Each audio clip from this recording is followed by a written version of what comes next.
तो थोड़ा बहुत हंसी मजाक चलेगा ना, प्लीज बुरा मत मानना। हाँ, मैं कंफर्टेबल हो गया, मतलब मुझे हंसी मजाक बहुत पसंद है। मुझे लगता है कि जीवन में ऐसा नहीं कि सीरियस दिखना जरूरी नहीं है कुछ भी करने के लिए। आप अपने काम के प्रति सीरियस रहो, लेकिन ये नहीं कि मैं हाथ भी हिलाऊंगा ऐसे कर।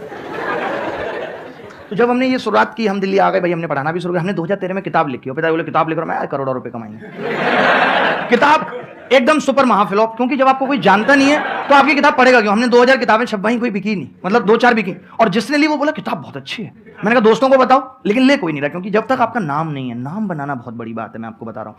तो 2013 में मैं पढ़ा रहा हूँ, 12 में नौकरी लगी, इसलिए छोड़ दी कि दिल्ली में लेंगे। फिर 13 में नागपुर लग गई, और देहरादून से सीधे नागपुर चले गए।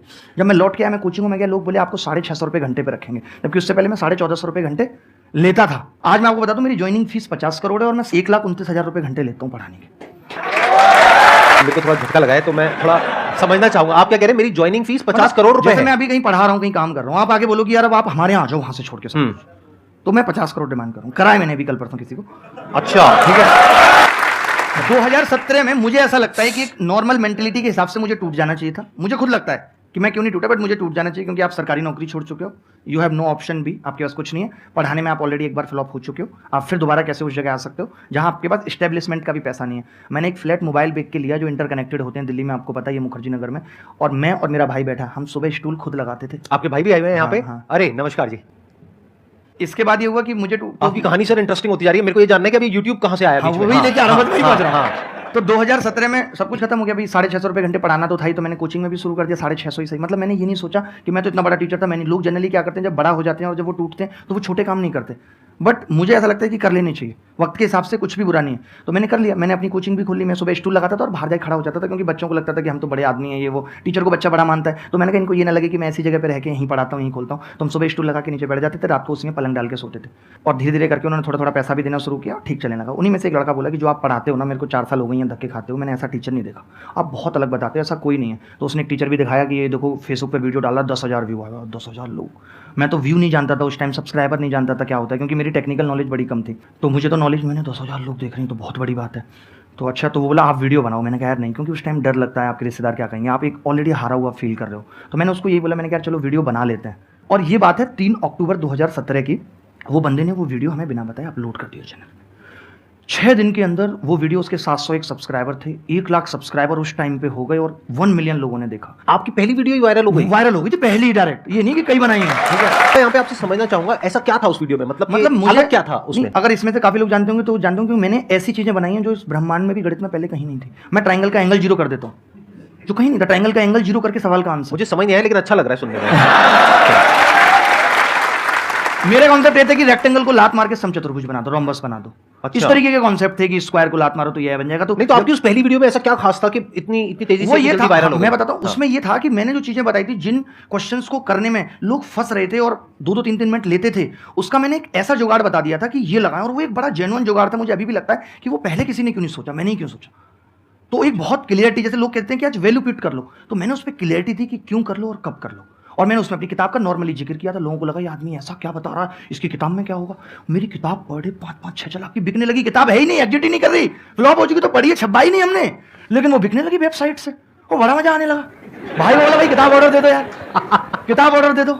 फिर मैंने कहा अपना चैनल बना लेते हैं। मैंने अपना चैनल बनाया, मुझे लगता है कुछ 8 महीने से कुछ दिन कम थे, 1 मिलियन लोग जुड़ गए थे 8 महीने में। और सिर्फ 121 वीडियो थी, और वो भी सिर्फ गणित की, पढ़ाई का कंटेंट बनाना। उस टाइम पे शायद हम सेकंड ऐसे यूट्यूब चैनल थे जिसके 1 मिलियन थे। उससे पहले और लोग ऑर्गेनिक। इतने पॉजिटिव हैं आप, पॉजिटिविटी चेहरे की ग्लो है। ये लोग तो क्रीम और पार्लर में ऐसे ही फंसे पड़े हैं, असलियत तो पॉजिटिविटी में ही ग्लो है।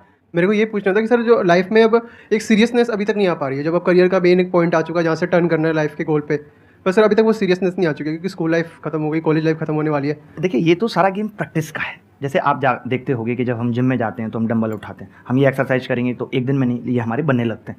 ठीक है, मेरे यहाँ मैं कभी जिम गया नहीं, बाई बार। ठीक है, तो ऐसे क्या है, ये दिमाग की प्रैक्टिस का गेम है। ये तो बहुत नॉर्मल सी बात है, इसमें सीरियस की कोई बात नहीं कि आप बहुत सीरियस हो गए। सीरियस हो जाओगे, आपकी मेंटल हेल्थ ठीक नहीं रहेगी। आपको लगता है कि जैसे आपको बीच में खाली टाइम है, मैं बच्चों को कहता हूँ कि अपने रूम को भी स्ट्रक्चर्ड रखो, क्योंकि हमारे इस बात से हम पे बहुत फर्क पड़ता है कि हम जहाँ बैठ के पढ़ रहे हैं वहाँ माहौल कैसा है। जैसे आप अभी यहाँ बैठे हो, एक अलग पॉजिटिविटी, आपके दिमाग में कुछ नहीं चल रहा, आप प्रेजेंट में जी रहे हो, क्योंकि यहाँ ऐसा एनवायरनमेंट बना हुआ है। तो एनवायरनमेंट का बहुत फर्क पड़ता है। ये नहीं कि आपकी 4 किताबें वहाँ पड़ी हुई हैं, निक्कर वहाँ पड़ी हुई है, तौलिया वहाँ पड़ी।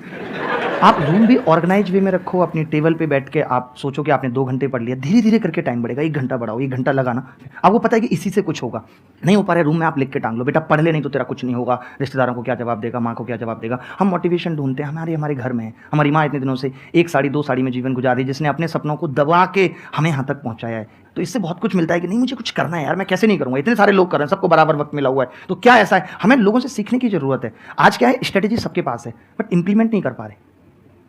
स्ट्रेटेजी कुछ नहीं भाई, आपको पता है कि सीजन निकालना है तो पढ़ना पड़ेगा। मैं देखता हूँ एक दोस्त पढ़ रहा है, दूसरा उसके कहता है अरे भाई पढ़ रहा है, अरे नहीं पता कहाँ चलना। मतलब हम उससे ये कहने में झिझक रहे हैं कि यार मैं नहीं पढ़ रहा, भाई मैं पढ़ रहा हूँ तू भी पढ़। हम अगर अपने जीवन के दिनों का सेकंडों का हिसाब लगाने लगे ना तो कोई नहीं रोक सकता कि आज मैंने दिन में, जब आप रात को सो तो एक ही काम करना है कि आज मैंने दिन में क्या किया, इसका मैं जो चाहता हूं अपने जीवन में उसमें क्या फायदा होने वाला है, यस और नो, खुद से जवाब करना है। Excellent point. मैं यहाँ पे थोड़ा सा ऐड करूंगा कि सीरियस नहीं होना है लाइफ में कभी भी, बाहर से हंसते खेलते रहना है, अंदर से सिर्फ अपने काम को लेकर के सीरियस होना है। ये बिल्कुल ऐसा है, दिन और रात दोनों जरूरी है ना, जागना और सोना दोनों जरूरी है ना। तो बाहर से आपको हंसते खेलते रहना है, लेकिन अंदर से अपने काम को लेकर के, जो भी अपना लक्ष्य है, जो भी आप करना चाहते हैं उसको लेकर के बिल्कुल सीरियस रहना है। इस बात को ध्यान रखना। ज्यादातर लोग इसका उल्टा करते हैं, वो क्या करते हैं, बाहर से अपने आप को बहुत सीरियस दिखाते हैं, घर वालों के आगे ऐसे दिखाएंगे अरे बहुत प्रेशर, बहुत पढ़ाई, अंदर से कुछ नहीं है, वही बैठ करके लैपटॉप पे रात को क्या कर रहे हैं सबको पता है। बाहर से दिखा रहे हैं मैं बहुत सीरियस हूं, अंदर से कोई सीरियसनेस है ही नहीं। तो इसका उल्टा करो, बाहर से ऐसे दिखाओ कि नहीं नहीं कुछ नहीं है, कुछ नहीं है, मैं तो मीडियोकर हूं, मैं तो ये हूं, मैं तो वो हूं। अंदर से आपको पता होना चाहिए। एग्जाम निकल जाए लोगों को तू पढ़ता है, वो बाहर से लोगों को नहीं पता लगता, वो चीज रहनी चाहिए। बाहर से पता नहीं लगना चाहिए कि आप अंदर से क्या हो, जो अंदर से हो वो सिर्फ आपको पता है। और मेरा क्वेश्चन ये है कि जैसे आपने कहा कि हमेशा हंसते खेलते रहना चाहिए काम करते करते, तो कभी कभार ऐसा हो जाता है कि हम हवाबाजी ज़्यादा करते हैं, दिमाग हमारा डिस्ट्रैक्ट हो जाता है अपने टाइम से और टाइम मैनेजमेंट नहीं हो पाता। तो हम उस चीज़ को कैसे अपने दिमाग को फोकस करें फन के साथ साथ। आजकल का जो यूथ है वो शॉर्ट सक्सेस चाहता है। उसने किसी को देखा, अच्छा अरे ये तो वीलॉग बनाया तो मैं ऐसे बनाऊंगा, मैं भी ऐसे हो जाऊंगा।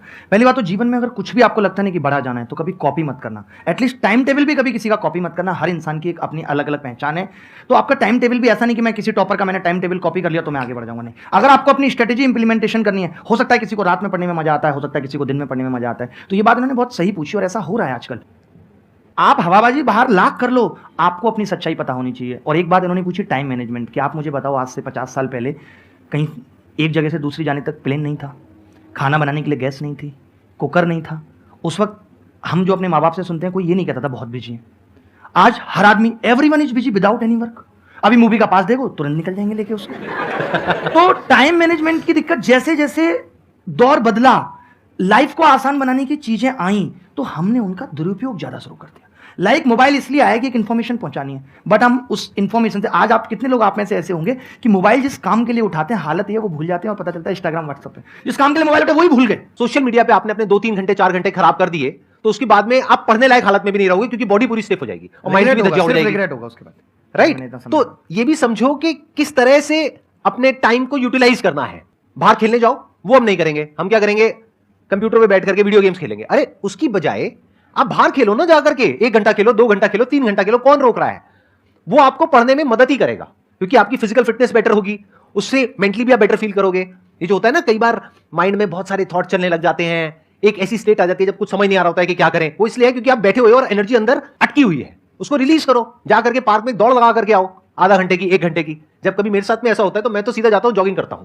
कुछ ना कुछ फिजिकल एक्सरसाइज जरूर करें। मैंने सोचो, इतना मुझे एंजाइटी थी उस दौर में, जब आप अचानक से अमीर बनते हो तो ये सबसे बड़ी प्रॉब्लम होती है। तो मैंने रिकवर सिर्फ दौड़ के ही किया है, और आज मैं अपने टाइम को ऐसे यूटिलाइज करता हूँ। मैं हर दिन किसी ना किसी से मिलता हूँ, किसी बच्चे से मेल पढ़ता हूँ, लेकिन मैं उसको कहता हूँ यार मैं सुबह 7 से 8 दौड़ता हूँ, तुम उस टाइम पे आ जाना, 7 दौड़ेंगे। मैं शाम को कई बार खेलता हूँ 5 से 6, मैं कहता हूँ उस टाइम पे आ जाना, खेलेंगे। उसको भी अच्छा लगता है, तो मैं अपने टाइम में उसको एडजस्ट कर दिया, अलग से भी नहीं देना। क्या खेलते हो सर आप? मैं क्रिकेट खेलता हूँ बहुत गंदे तरीके से।